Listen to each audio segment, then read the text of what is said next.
류시원 측에 의하면 아내 조 씨 측이 요구한 위자료는 재산 분할금과 합친 37억과 월 300만 원의 양육비라고 합니다. 고소의 주된 내용인 위치 추적에 대해서도 양측의 입장은 달랐습니다. 남편 류시원은 의처증 증세가 있었고 그래서 나를 감시하기 위해 GPS를 부착한 것입니다. 아내는 전화를 10번 하면 10번 다 받지 않는 사람이었습니다. 직업 특성상 출장이 많은데 연락이 안 되면 불안했습니다. 조 씨는 류시원의 의처증을 류시원은 조 씨가 가정에 소홀한 것을 문제 삼았는데요. 류시원은 아내가 보낸 휴대전화 동영상을 증거물로 제출했습니다. 아이가 보고 싶다고 했더니 휴대전화 동영상으로 아이가 자지러지게 우는 모습을 40초 동안 보여줬습니다. 그래서 집으로 달려왔더니 나와 아이를 두고 새벽에 집을 나가더군요. 아이를 달래느라 전화를 못 받았다고 하는데 남편은 믿지 않았습니다. 그래서 아이가 우는 걸 찍어서 보냈습니다. 그리고 남편이 집을 나가라고 해서 저는 친정으로 간 겁니다. 남편은 내가 뭘 한다고 해도 믿지 않는 사람이었습니다. 어떤 언쟁을 직접적으로 한 부분은 없었습니다.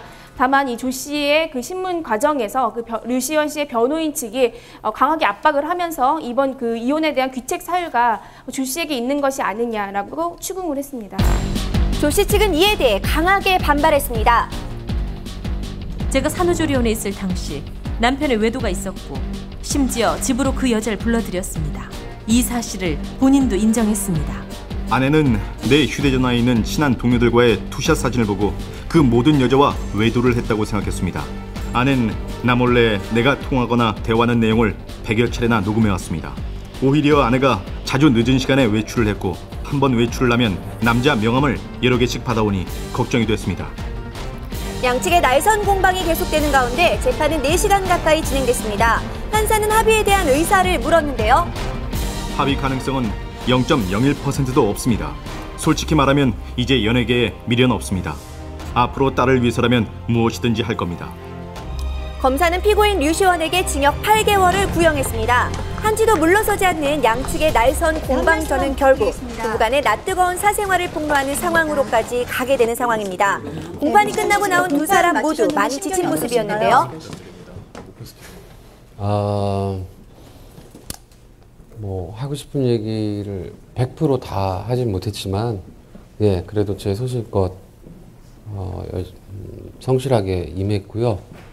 아마 판결에서 제 진심이 통했기를 진심을 바라겠습니다. 네. 어떤 재판 과정 속에서 어떤 증언들이 오고 갔는지. 두 분이 이렇게 뭐 제 입으로 별로 이렇게 얘기하고 싶은 부분이 별로 없어서 네. 예, 어찌됐든 하고 싶은 얘기 너무 많지만 자제하고 있고 굉장히 힘들지만 버티고 있으니까요. 결과 나올 때까지는 좀 우리 언론 기자님들도 조금 예, 자제를 좀 해주셨으면 좋겠습니다. 저의 딸과 제 가족을 위해서. 예, 감사합니다. 이번 고소에 맞서 류시원은 무고와 사기, 통신비밀보호법 위반 등의 혐의로 조 씨를 맞고소한 상황입니다. 두 사람의 이혼 소송과 관련 재판들이 어떻게 진행될지 귀추가 주목됩니다. 점핑걸 크레용팝에게 비상이 걸렸습니다. 온갖 논란에 휩싸이는가 하면 어제는 소속사 대표의 이름으로 험한 막말이 게재되면서 뜨거운 감정으로 떠올랐습니다. 자, 어찌된 사건일까요? 제2의 강남스타일이라고 불리며 빠빠빠 신드롬을 일으키고 있는 걸그룹 크레용팝. 인기에 힘입어 최근엔 광고 모델로도 활발한 활동을 이어갔는데요. 그러나 그 광고는 공개된 지 하루 만에 돌연 중단. 이뿐만이 아닙니다. 모기업의 페스티벌에도 참가 예정이었지만 최종 명단에서는 제외됐습니다. 요즘 벌어지고 있는 논란은 크레용팝이 한 인터넷 사이트의 회원이 아니라는 의혹부터 시작이 됐습니다. 인기가 높다 보니 이런저런 구설수에도 오르고 있습니다. 최근에 표절 의혹까지 제기됐는데요. 2008년 데뷔한 일본의 한 걸그룹을 따라했다는 겁니다.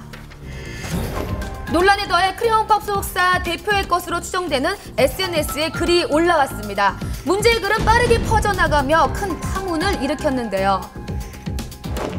그러자 다시 이를 해명하는 글이 올라왔고 대중의 비난은 더욱 거세졌습니다. 한편에선 소속사 대표가 쓴 글이 아니라는 주장도 제기됐는데요. 이 같은 상황을 알게 된 크레용팝 측은 즉각 SNS 사칭 수사 의뢰를 했습니다. 소속사 대표의 아이디가 도용됐다는 겁니다. 특수한 아이디로 재가입을 하는 것이 가능한가요? 그 해당 이메일 가입할 때 이메일은 사용을 못할 수도 있는데 뒤에 골뱅이 뒤에 붙는 아이디 있잖아요. 네, 그거는 사용이 가능하죠. 바로 오늘 크레용팝 측은 보도자료를 통해 공식 입장을 발표했습니다. SNS에서 지금 문제가 되는 크롬 1578이라는 아이디가 대표님의 아이디가 맞나요? 네, 한 2개월 전까지는 저희 회사 대표님께서 그 해당 계정으로 트위터를 하신 걸로 알고 있고요. 해당